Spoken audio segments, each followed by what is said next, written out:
Shubha Shubha Paler Evam Mokshase Karma Bandhani Samyasa Yoga Yuktatma Vinuttam Upaishasi. Translation. In this way, you will be freed from all reactions to good and evil deeds, and by this principle of renunciation, you will be liberated and come to me. Text 29. Samohang sarvabhuteshu nandveshyosti nanpriyaha ye bhajante tumam bhaktya manite teshu chapyaham. Translation. I envy no one, nor am I partial to anyone. I am equal to all, but whoever renders service unto me in devotion as a friend is in me, and I am also a friend to him. Text 30. Apichat sudaracharo bhajate mam ananyabhak sadhureva samantavya samyagvyavasito hisaha. Translation. Even if one commits the most abominable actions, if he is engaged in devotional service, he is to be considered saintly because he is properly situated. Text 31. Kshiprang bhavati dharmatma shashwach chantim nigachati konteya pratijanihe nami bhakta pranashyate. Translation. He quickly becomes righteous and attains lasting peace. O son of Kunti, declare boldly that my devotee never perishes. Text 32. Mang hi parta vyapashritya yepisyu papayonayah striyo vaishyastata shudras tepiyanti parangatim. Translation. O son of Pritha, those who take shelter in me, though they be of lower birth, women, Vaishyas, merchants, as well as Shudras, workers, can approach the supreme destination. Text 33. King Punya Brahmana Punya Bhaktaraja Shayastata Anityam Asukhang Lokam Imang Prapya Bhajashvama. Translation. How much greater then are the Brahmanas, the righteous, the devotees and saintly kings who in this temporary miserable world engage in loving service unto me. Text 34. Manmana bhavamad bhakto madhyajimang namaskuru mamivashyasi yuktvaivam atmanam matparayana. Translation. Engage your mind always in thinking of me. Offer obeisances and worship me. Be completely absorbed in me. Surely you will come to me. Chapter 10. The opulence of the Absolute. Text 1.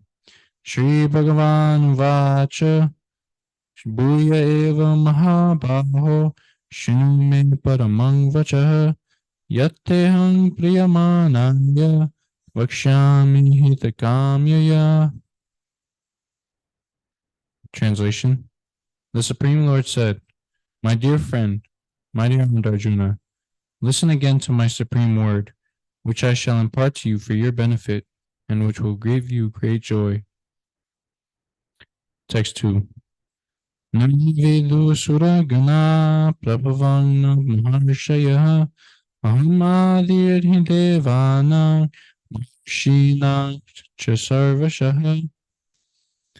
Translation. Neither the host of demigods nor the great sages know my origin, for, in every respect, I am the source of the demigods and the sages. Text 3. Yomam ajam anadincha veti loka maheshwaram asamudha sumarteshu sarva papai pramuchyate. Translation. Who knows me as the unborn, as the beginningless, as the supreme Lord of all the worlds, he, undiluted among men, is freed from all sins. Text 4 through 5. Udhiganam asangmohu Shama satyang dama shamaha sukhang dukhang bhava bhavo Chabhyam chabhayam evacha ahimsa samata tushtis tapodanam yasho yashaha bhavante bhava bhutanam mata eva pritag vidhaha. Translation: intelligence, knowledge, freedom from doubt and delusion, forgiveness, truthfulness, self-control and calmness, pleasure and pain, birth, death, fear, fearlessness, nonviolence, equanimity, satisfaction, austerity, charity, fame and infamy are created by me alone. Okay, text chapter 9, text 28.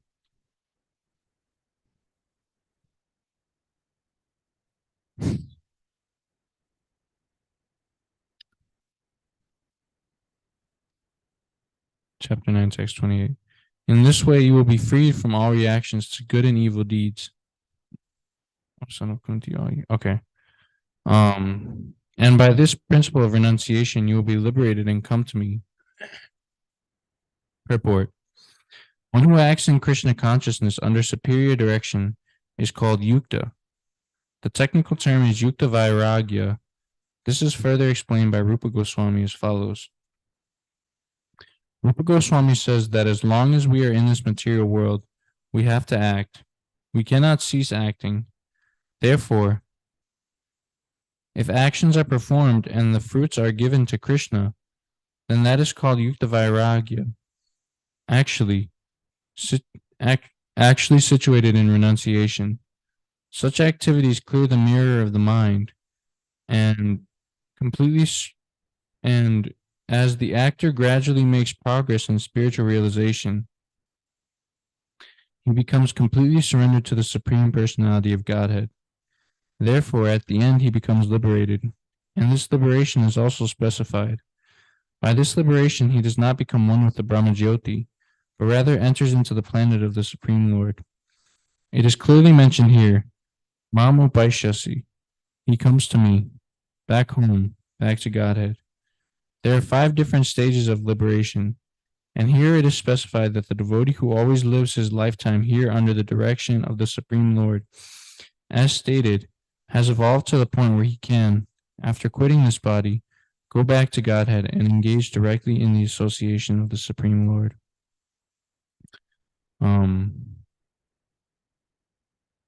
So this is the goal right here. Mamupaishasi. He comes to me, back home, back to Godhead. This is the goal of being able to go back home, back to Godhead is the only goal we should have.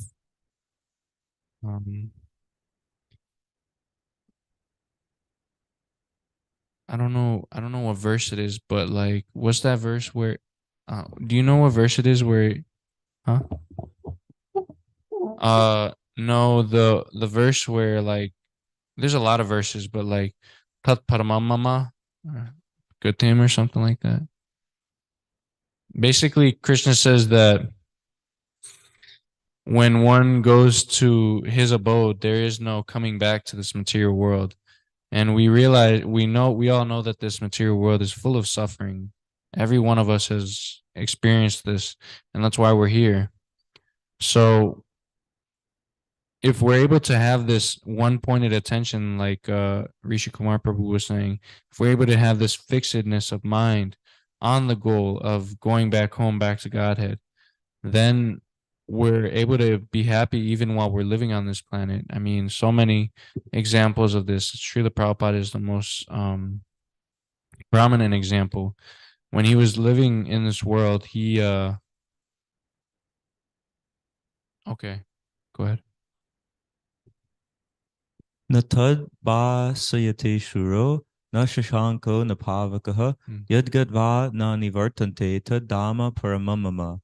That supreme abode of mine is not illumined by the sun or moon, nor by fire or electricity. Those who reach it never return to this material world. So exactly, this is what we want, because this material world is a place of darkness.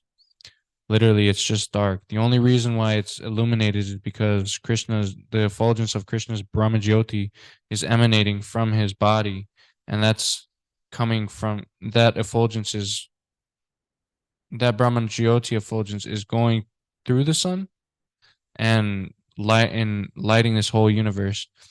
So we can just imagine how amazing it is in the spiritual world that um there's no fire, there's no electricity, there's no sun, there's no, well, there probably is sun and moon, I don't know, but it's not like the light from the spiritual world isn't dependent on sun and moon. It's not dark. It's eternally light. It's eternally blissful. It's eternally good.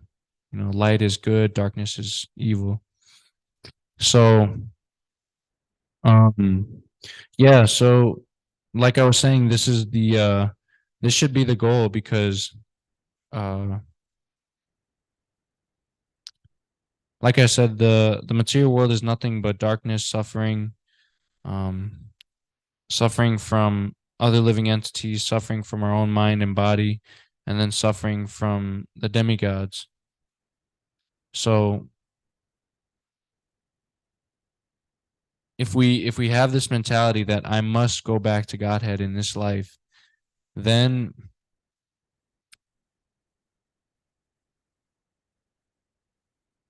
um then we, like I said, we have no worries. Oh, then we're living in Vaikunta. Um Vaikunta is described as a place where there are no material anxieties. Um and this material world is a place full of material anxieties. Um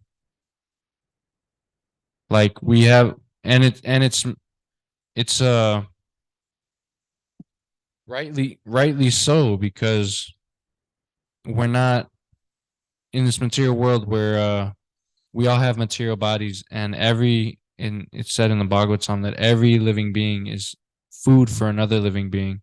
So that means we always have to kill something, whether it's plants, whether it's microbiotic germs, whether it's animals because we're eating their flesh.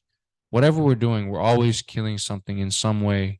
And so, if, naturally, the consequence for killing something is we get punished by the laws of nature. Like if you kill someone in the state, then you get punished by the government. You get sent to jail. So when we're in this material world, intentionally or unintentionally, we have to be killing something at every moment. um so if we if we're able to tolerate these onslaughts of material nature, and we're able to stay fixed in our determination to go back home, back to Godhead, then Krishna really enjoys that, and he gives all his blessings for those who really want, and who for those who really want it, and who follow his instructions. Um, that's the secret, is following his instructions, um, following the instructions of his pure devotees. The same thing, because they're one in their mission to liberate the conditioned souls. So, what was I saying? So, oh, right, right, yes. So this is the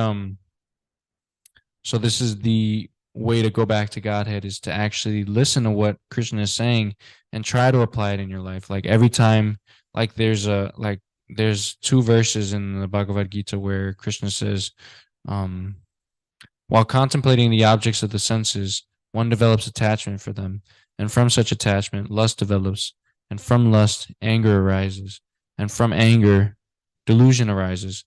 From delusion comes bewilderment of memory. When memory is bewildered, intelligence is lost, and when intelligence is lost, one falls again into the material pool. So these verses, they're like cheat codes for whenever we're like feeling angry, or whenever we're feeling lusty, or when we're feeling greedy. These verses, they're gold because they apply in every situation. Every one of these verses apply in every situation in our life, and we just have to like remember these things. And when we remember that, we're empowered by Krishna to control our senses and control our mind, um, because he's the ultimate authority. He has all power. He's omnipotent. So if he says something and we listen to it and we try to imbibe it in our life, then we can then we can then we can use it to better our life, better our character, better our emotions, make ourselves more tolerant, make ourselves more caring, all these things, make ourselves calmer, all these things. Um, Krishna consciousness is Buddhi yoga, yoga of the intelligence. So yeah, we can't we you may be able to chant like Haridas Thakur, but if your mind isn't engaged in either some service or cultivation of knowledge, then you're just gonna be like one of the Babajis at Radha Kund, they where they chant all day, and then at the end of the day they go outside and they smoke some tobacco, some bidi. So we don't want to be like this. We don't want to be hypocrites. We don't want to say like we don't want to be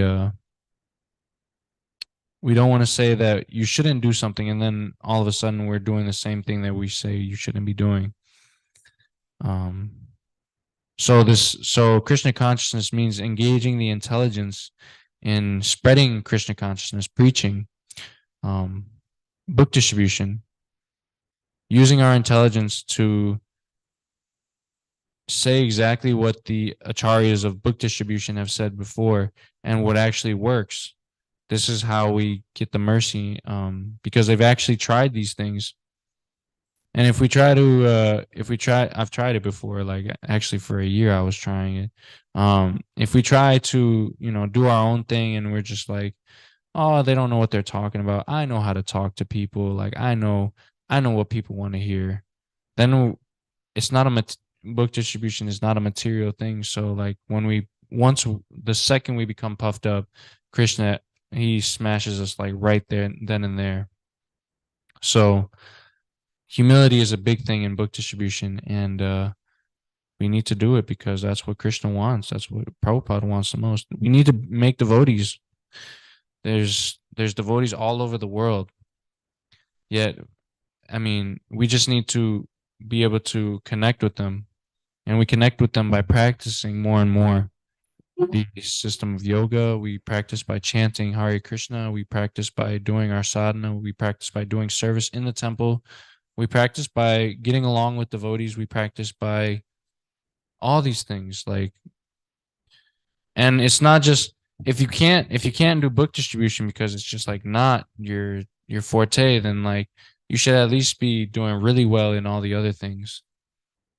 Um, you should try to strive for perfection. That's one thing you always want to be improving. That's what I think Maharaj was saying this morning. You always want to be improving. No, he said that a few days ago. You always want to be improving, and improvement means that you want to please Krishna the most. So, all right, let's go to the next text.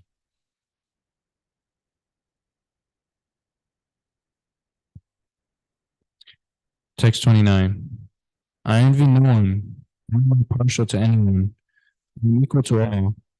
Whoever renders service unto me in devotion as a friend is in me, and I am also a friend to him. Report. One may question here that if Krishna is equal to everyone and he is his special friend, why does he take a special interest in the devotees who are always engaged in his transcendental service? But this is not discrimination. It is natural. Any man in this material world may be very charitably disposed, yet he has a special interest in his own children. The Lord claims that every living entity in whatever form, is his son, and as such, he provides everyone with a generous supply of the necessities of life. He is just like a cloud which pours rain all over, regardless whether it falls on rock or land or water. But for his devotees, he gives specific attention. Such devotees are mentioned here. They are always in Krishna consciousness, and therefore they are always transcendentally situated in Krishna. So this is this sentence right here. Such devotees are mentioned here. This is how we know whether we are getting the favor of Krishna or whether we are in Maya. So such devotees are mentioned here. They are always in Krishna consciousness. So when we're doing devotional service, first of all, we should never think that we are in Krishna consciousness. That's a slippery slope. But when we read something like this, we should aspire for this goal, always being in Krishna consciousness, and we should keep in mind the devotees who are actually doing these things, the advanced devotees like the sannyasis in this movement, or like the people who have been doing it for 50 plus years, the gurus, all of these people. We should keep in mind that these are our role models, and when we read about this in the Bhagavad Gita, we should keep this in our mind, in our heart, and we should try to strive for this. Like, okay, I'm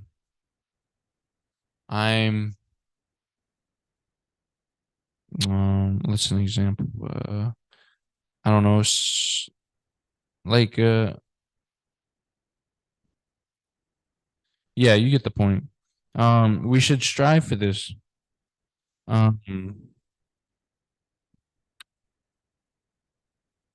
And But we should never think that we are actually on this level of Krishna consciousness.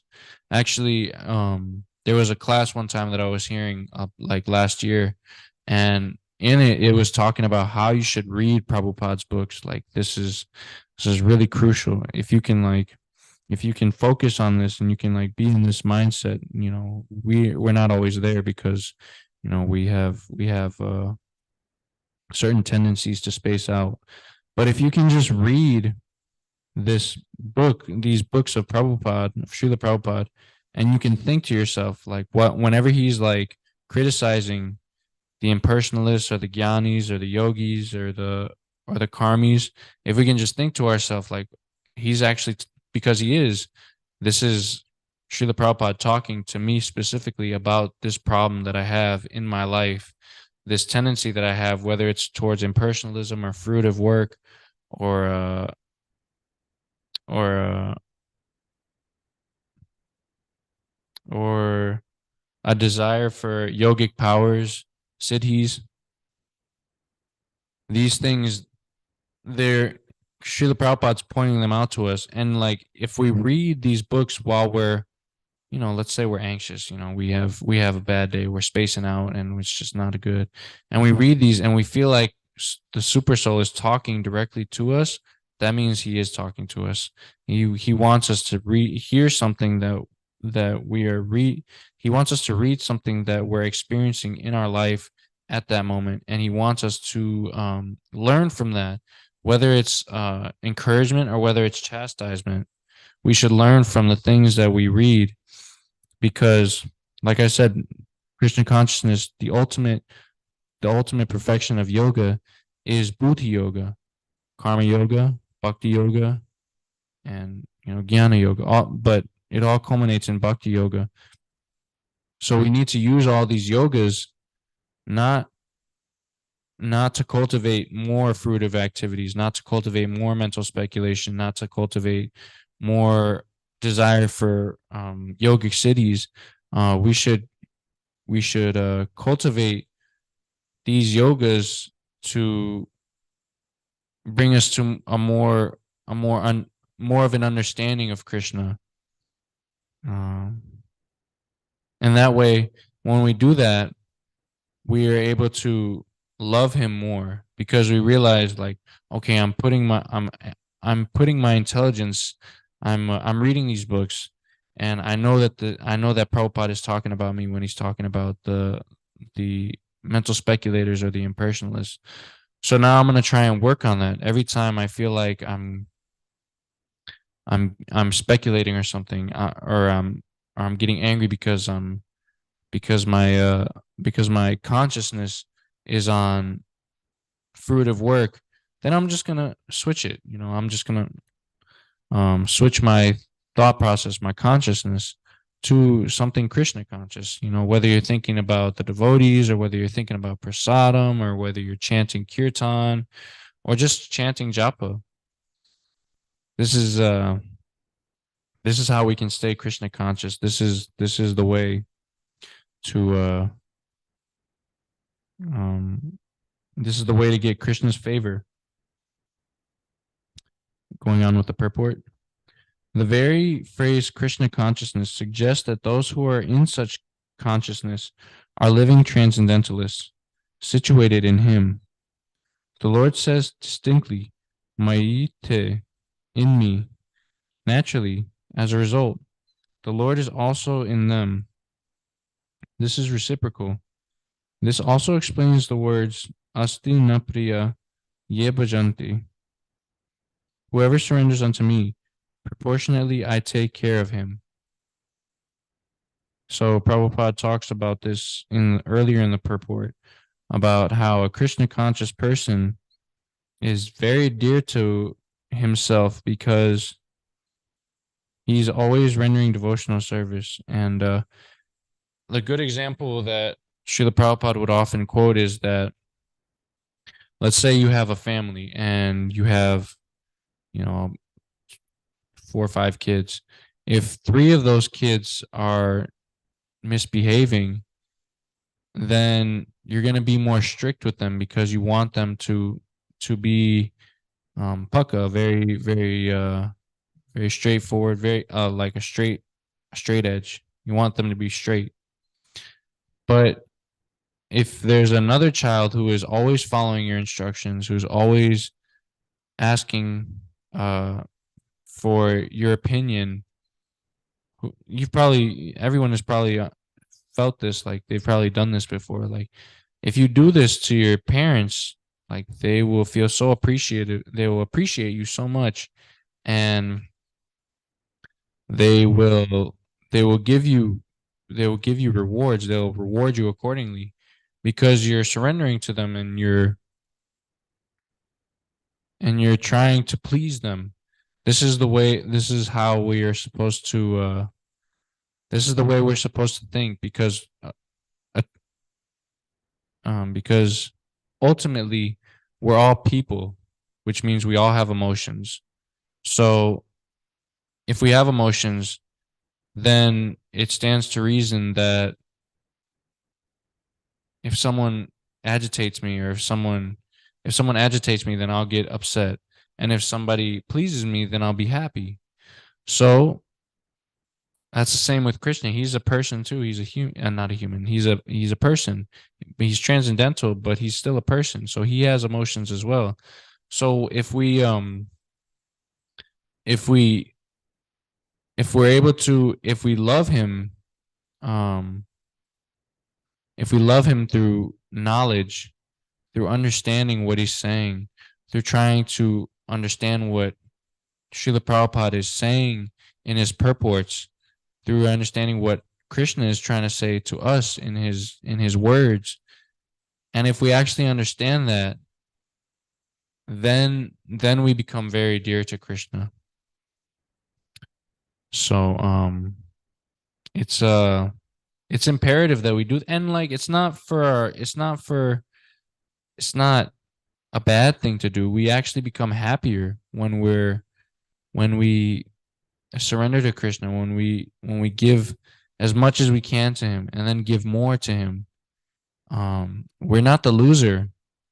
We actually gain more than anything. Um, so it's in our best interest to surrender to Krishna. I wanted to go to one specific verse because I really like it. Um,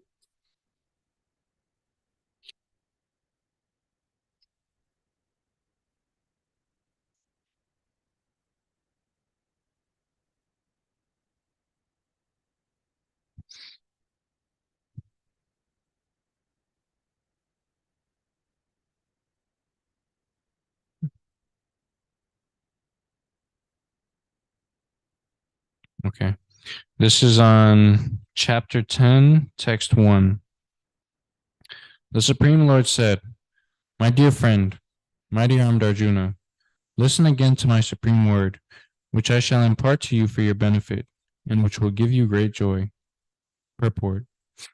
The word Paramam is explained thus by Parashara Muni, one who is full in six opulences, who has full strength, full fame, wealth, knowledge, beauty, and renunciation, is Paramam, or the Supreme Personality of Godhead.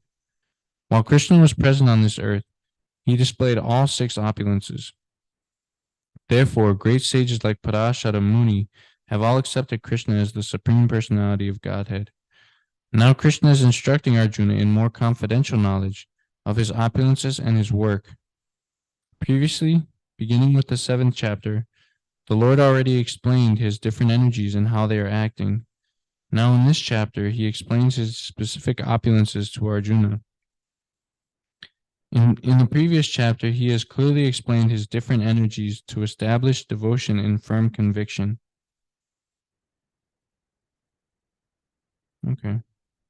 So that's cool. Like the 9th chapter was actually, so we can establish devotion and firm conviction. So, having that conviction that all the acharyas have, we read this. This whole book is made for that. All the Vedic literatures are made for that, to have firm conviction in in to establish devotion and firm conviction. That's what all the Vedic literatures are about. Uh, so I won't touch on that because I think here we go. The more one hears about the supreme God, the more one becomes. This is the second paragraph. The more one becomes fixed in devotional service. One should always hear about the Lord in the association of devotees. That will enhance one's devotional service. Discourses in the society of devotees can take place only among those who are really anxious to be in Krishna consciousness. Others cannot take part in such discourses. The Lord clearly tells Arjuna that because he is very dear to him, for his benefit, such discourses are taking place. This is this is uh this is the philosophy right here. Hearing about Krishna, I get these emails sometimes from a senior devotee about how, like, whenever we become bewildered, this is the best way to get out of it, is by actually hearing about Krishna. Something about it, because it's transcendental. That's why it helps. Um, Hearing about Krishna, it's our constitutional position. We're eternally the servant of Krishna. So when we hear about him, especially because we've forgotten about him, when we try to remember him, then we become happy, because that's our eternal position, is to remember always Krishna. That's what all the other jiva souls in the spiritual world are doing. They're always remembering Krishna. But somehow we found ourselves in this mess of a world. So now we're trying to forget Krishna at every moment.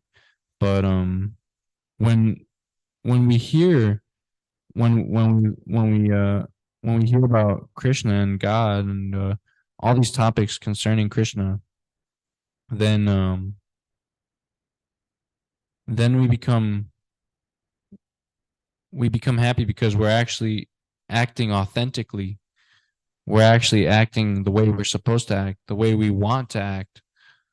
But because we've lost contact with that, we're acting foolishly. So, um, yeah, this is why it says in in the translation that I shall impart to you for your benefit, which I shall impart to you for your benefit, and which will give you great joy. This is why Krishna says that this will give him great joy, because it's eternally his position. And then the last text I'd like to talk about is text 4-5, chapter 10. Intelligence, knowledge, freedom from doubt and delusion, forgiveness, truthfulness, self-control and calmness, pleasure and pain, birth, death, fear, fearlessness, nonviolence, equanimity, satisfaction, austerity, charity, fame and infamy are created by me alone. Purport. The different qualities of living entities, be they good or bad, are all created by Krishna, and they are described here. I think this is a long purport. Yeah, this is a very long purport. I'll just talk. Let's go to what. Let's see what Prabhupada has to say about fame and infamy. Tushti, satisfaction, as far as charity is concerned. Yasha, fame. Okay, this is the 1, 2, 3, third to last paragraph of that verse. Yashaha, fame, should be according to Lord Chaitanya, who said that a man is famous when he is known to be as a great devotee. That is real fame. If one has become a great man in Krishna consciousness and it is known, then he is truly famous. One who does not have such fame is infamous. Okay. I was gonna say, because we've all been there. We've all had these seasons, I call them, these seasons where we're just unpopular, in everyone's eyes. Everyone is just like totally roasting us every day, and we're just feeling terrible. But and we want it to just end, and we just want this suffering to let up. But if we remember that it's Krishna, if we remember this verse that Krishna, this is the essence of the philosophy, is that Krishna is the supreme controller. So if we remember these things while we're going through this infamous time, or when we have difficulties with other people, with ourselves, and with the environment around us, then we're able to we're able to get through these hard times without losing our character, in which so many people do. So many people compromise on what their values are, because they think that think they don't because they don't have Krishna's words, they don't have Krishna's philosophy. So they compromise, and they think, okay, like, at least they think what do they think? What is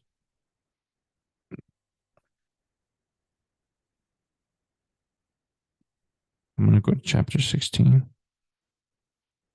It's they end up becoming demoniac because they don't have um they don't have here we go. They don't have Krishna's uh wisdom to help them. So they start to think, the demoniac person thinks, so much wealth do I have today, and I will gain more according to my schemes. So much is mine now, and it will increase in the future, more and more.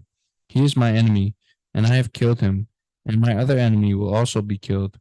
I am the Lord of everything. I am the enjoyer. I am perfect, powerful, and happy. I am the richest man, surrounded by aristocratic relatives. There is none so powerful and happy as I am. I shall perform sacrifices. I shall give some charity, and thus I shall rejoice. In this way, such persons are deluded by ignorance. So we can't fall into this we can't fall into this way of thinking, because it's just like it's just hell if we do this. So it's 8:15. I'd like to open it up for questions if anyone has any. So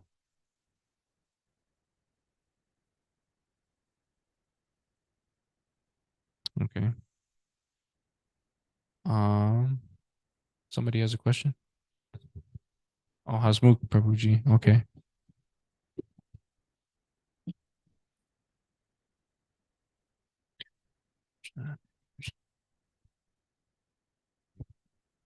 Yes, Prabhuji. Thank you for nice session. You spoke so well, Prabhu. Thank you. Hare Krishna. Hare Krishna Jai. Okay, on page 84, 83, text 30, Krishna is so merciful. He says, even if one commits the most abominable actions, but if he's engaged in devotional service, he should be considered saintly. Yeah. Yeah. Yeah. So to me, all of you devotees are saintly, so it brings in me more love and respect towards all of you, and now when he says most abominable actions, what does that include? So I mean, it looks like very severe.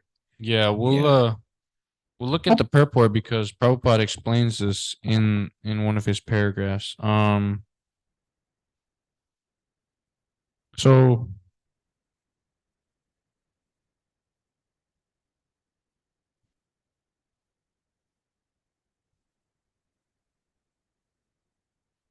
in connection with the conditional life, such activity besides the answer usefully.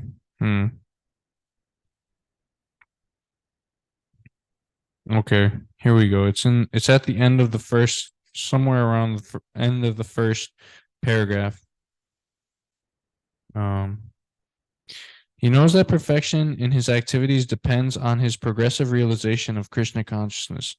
Sometimes, however, it may be seen that a person in Krishna consciousness commits some act which may be taken as most abominable socially or politically. But such a temporary fall down does not disqualify him. In the Srimad Bhagavatam, it is stated that if a person falls down, but is wholeheartedly engaged in the transcendental service of the Supreme Lord, the Lord, being situated within his heart, beautifies him and excuses him from that abomination. The material contamination, this is really important right here. The material contamination is so strong that even a yogi fully engaged in the service of the Lord sometimes becomes ensnared. But Krishna consciousness is so strong that such an occasional fall down is at once rectified. So you were asking, what does it mean? Like, okay, so basically it means so basically it's something that, what is he saying? He says, so when he says most abominable, it's most abominable in the sense that it's the social, political, or the social or political sphere, not the Krishna consciousness sphere. So basically, if he's acting in the way that Krishna wants him to act, then he's acting in the right way. But if he, and even if that means that he has to like Arjuna had to kill people in order to get his kingdom, and he didn't want to do this at first, but Krishna wanted him to fight with everyone and get the kingdom. So in a regular person, in an ordinary person's eyes, they would say that this is abominable. Like, you're not only killing, but you're killing your own family, and like that. But because it was for Krishna, because Krishna wanted him to inherit the kingdom, then it wasn't an abominable act, even if other people saw it as that, because God is all good, and whatever He says has to come to fruition. So if God is all good, then even if it seems bad, it's good. So this abominable is mostly just material, to answer your question. Yeah, But That also means any past bad actions is being forgiven, correct?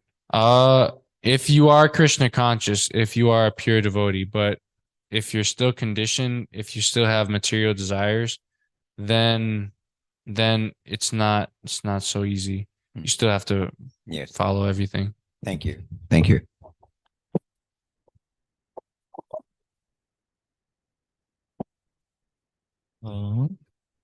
That point is there, that it's in the, if someone does something that seemingly looks bad, even on the moral or social or whatever standpoint, if he's engaging in the service of the Lord, then it's actually perfect, like what you were saying with Arjuna. Mhm. But what Prabhupada was specifically saying in the purport, if I heard you correctly, when you were just the part you just read, and also from memory, that it is talking about in Krishna consciousness. If one falls down from the standard of Krishna consciousness, but his determination is fixed that I'm going to serve Krishna forevermore, then it should be overlooked that, okay, he goes on engaging in the service and gets purified. Not that, oh, now he's forever, now he's going to go to hell forever, or something like that. But, and we can see examples of this from the great mercy of Krishna's devotee, Srila Prabhupada, how he dealt with people who fell down from the proper standards of practicing Krishna consciousness.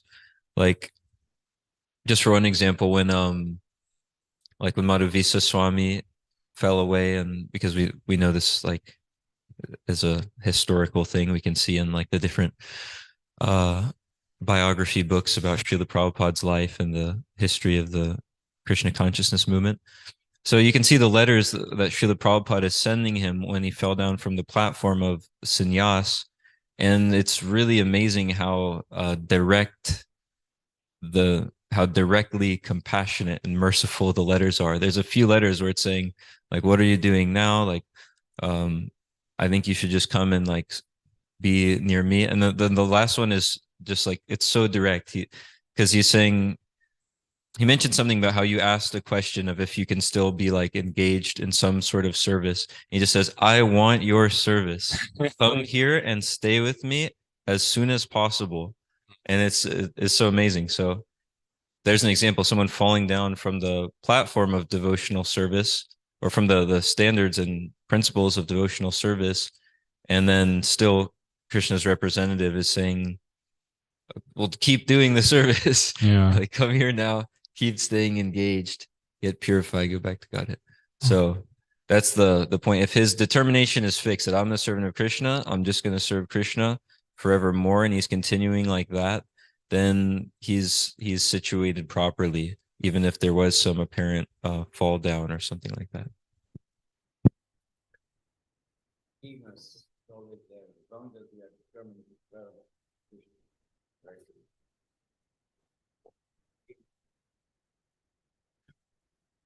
Yeah, but also that, I mean, it's not that it's like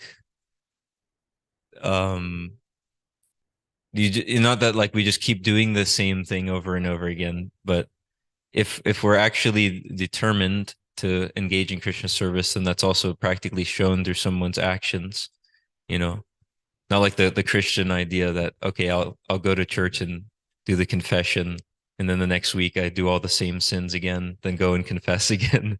Not like that. That won't do anything. But yeah, that we see through their actions, they're still engaging in Krishna's service and following all of the principles. They're heading on the right path.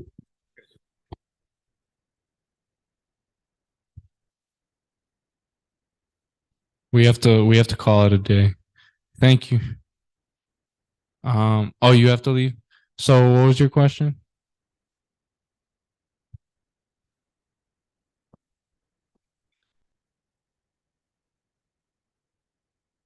Right. Right. Yeah. Yeah. Yeah, don't give up. Don't give up. That's the whole essence of Krishna consciousness. It's even if you're not, you shouldn't do